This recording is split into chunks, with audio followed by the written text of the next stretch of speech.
To install Cloudflare Warp on your Windows device, start by searching for Cloudflare Warp on Google and clicking on the first link that appears.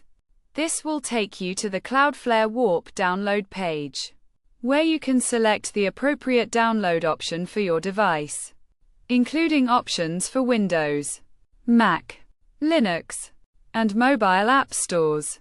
Once you've selected the Windows option, the download will begin. Wait for the download to complete. Then click on the downloaded file to initiate the installation process. Follow the prompts to install the software, clicking Next and Install as needed, and wait for the installation to finish. Once the installation is complete, you can launch the Cloudflare Warp application by searching for Warp on your device. The application will be disconnected by default, indicating that your internet connection is not private. To connect, simply click the Connect button.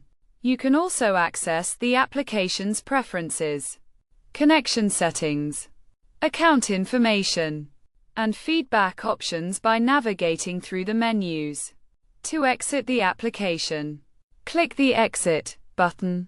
The installation and setup process is relatively straightforward, and you should now have Cloudflare Warp up and running on your Windows device.